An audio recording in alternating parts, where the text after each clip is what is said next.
bikin solusi bombastis seperti tahun ini gua super produktif.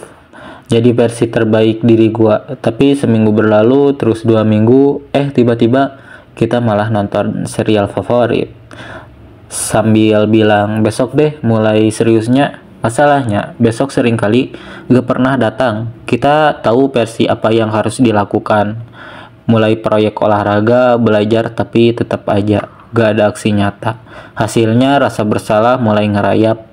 Pelan-pelan kita mulai merasa gagal lalu ngejustif. Ya udah deh, guenya yang gini. Tapi masalahnya lebih dalam dari sekedar malas.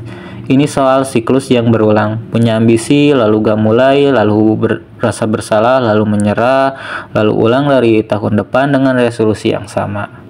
Kayak lagu yang di-replay terus tanpa ujung. Dan tahu gak, siklus ini gak cuman bikin stuck, tapi juga ngerusak rasa percaya diri. Jadi gimana cara keluar dari lingkaran setan ini? Yuk kita bongkar masalahnya di bab selanjutnya. Jadi kenapa sih kita sering banget nunda-nunda? Banyak yang bilang, gua kebanyakan distraksi nih gara-gara media sosial, terus buru-buru hapus semua aplikasi, atau pakai do not disturb. Masalah selesai. Gak juga. Prokrastinasi itu ibarat es gunung, distraksi cuman yang kelihatan di permukaan, tapi di bawahnya ada raksasa bernama inersia. Inersia ini konsep fisika sederhana. Benda cenderung diam aja kalau gak ada yang dorong. Nah, otak kita ternyata sama persis. Kita diam, malas mulai. Karena tugas yang kelihatan gede, jadi terasa berat buat dijalani. Misalnya nih, tugas nulis makalah 5.000 kata. Otak langsung panik. Waduh, banyak banget. Gimana mulainya? Akhirnya kita malah nonton video kucing lompat-lompat. Intinya, inersia tuh bikin kita ngerasa tugas tuh kayak gunung tinggi banget. Padahal kalau mulai dari langkah kecil, gunung itu gak setinggi yang dibayangkan. So, gimana cara ngatasinnya? Tenang, selanjutnya bakal dikasih solusinya. Mengatasi inersia.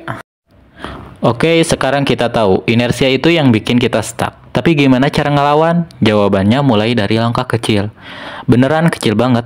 Kenapa bagian tersulit dari segala aktivitas itu bukan ngerjainnya, tapi mulainya. Ibarat mau lari pagi. Tantangan terberat tuh bukan larinya, tapi bangun dari kasur yang nyaman itu. Triknya bikin target sekecil mungkin sampai otak gak bisa nolak. Misalnya, mau nulis esai, tulis 50 kata aja dulu. Mau olahraga, gerakin badan 5 menit aja dulu. Mau beres-beres, bersihin satu sudut meja aja dulu. Ketika targetnya kecil, otak gak ngerasa terintimidasi. Bahkan seringnya begitu mulai malah keterusan. Rasanya kayak, udah mulai nih, sekalian aja lanjutin. Intinya langkah kecil itu kayak tombol start yang bikin mesin jalan. Yang penting mulai dulu, jangan nunggu mood sempurna, karena mood suka PHP. Nah, selanjutnya bakal dikasih triknya yang lebih praktis lagi. Teknik 2 menit. Pernah dengar trik coba 2 menit aja? Kedengaran simpel, tapi salah satu cara paling ampuh buat ngalahin prokrastinasi. Prinsipnya simpel, kalau ngerasa malas, mulai coba lakukan tugas itu cuma 2 menit aja.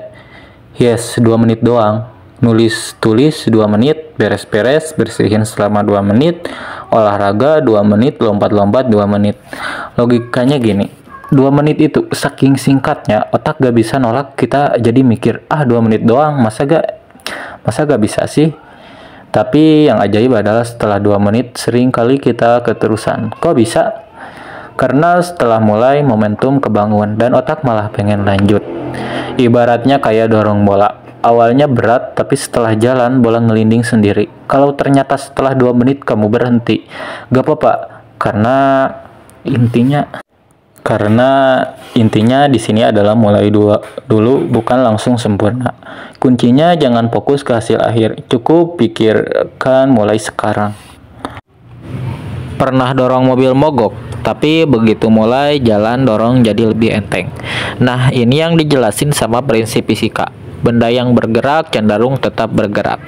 Prokrastinasi itu kayak mobil mogok. Mulai pertama kali emang berat banget, tapi begitu kita ngasih dorongan kecil, ingat trik 2 menit tadi, sesuatu yang keren terjadi. Momentum kebentuk otak kita yang bilang, udah mulai nih, sekalian lanjut aja. Contoh gini, setelah nulis 50 kata, pasti pengen nambah lagi. Setelah olahraga 5 menit, jadi pengen lanjut 15 menit. Setelah bersihin meja, malah bersihin satu ruangan. Rahasianya mulai kecil. Biarin momentum yang ambil alih, jangan ngandelin kemauan keras terus karena motivasi itu naik turun. Ya, yang penting kasih dorongan awal. Jadi kalau ngerasa stuck, ingat dorongan pertama itu yang paling penting. Mulai aja walau cuman sedikit. Selanjutnya kita bakal ngejelasin gimana prinsip ini dipakai di semua aspek kehidupan. Sekarang kita tahu bahwa dorongan kecil bisa ngalahin inersia dan bisa bikin momentum, tapi gimana cara pakai prinsip ini di kehidupan nyata? Santai, akan dikasih contohnya biar relatable. Dalam olahraga, jangan mikir langsung nge-gym 2 jam. Coba mulai dengan 5 menit saja. Misalnya stretching atau plank. Biasanya udah mulai gerak, malah jadi semangat lanjutin. Dalam pekerjaan, punya project gede, jangan panik. Mulai dengan nulis 1 paragraf atau nyusun ide kecil. Begitu ngetik, biasanya otak mulai panas dan ide lain ngalir sendiri. Dalam hubungan sosial, mau reconnect sama teman lama, jangan mikir harus ngobrol panjang. Cukup mulai dengan 1 pesan singkat kayak, "Hey, apa kabar?" Dan lihat gimana obrolannya berkembang. Kuncinya mulai dengan langkah super simple. Jangan fokus ke hasil akhir yang bikin overwhelming. Yang penting mulai dulu. Prinsip ini berlaku di segala aspek kehidupan, mau ngatur keuangan, nulis buku, atau belajar di skill baru. Mulai kecil, lanjut terus.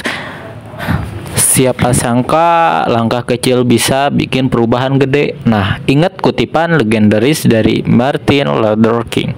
You don't have to see the gold stars case, just take the first step. Artinya kamu gak perlu tahu semua detail perjalanan atau gimana cara nyelesain semua masalah langsung. Cukup fokus ke 1 langkah pertama. Mau belajar bahasa baru, mulai dengan 1 kata per hari. Ingin hidup lebih sehat, ganti 1 camilan aja dulu dengan yang lebih sehat. Punya mimpi nulis buku, cukup 1 halaman atau bahkan 1 paragraf per hari. Perubahan besar itu kayak bangun tembok. Setiap langkah kecil adalah batu bata yang bikin tembok itu makin kokoh. Bisa jadi hari ini kelihatannya gak ada progres gede, tapi percaya deh, tiap langkah kecil yang konsisten bakal ngeubah hidup kamu pelan-pelan. Ingat, yang penting mulai langkah kecil hari ini. Kalau diulang terus bakal jadi perubahan luar biasa di masa depan. So, langkah kecil pertamamu hari ini apa? Terima kasih sudah menonton.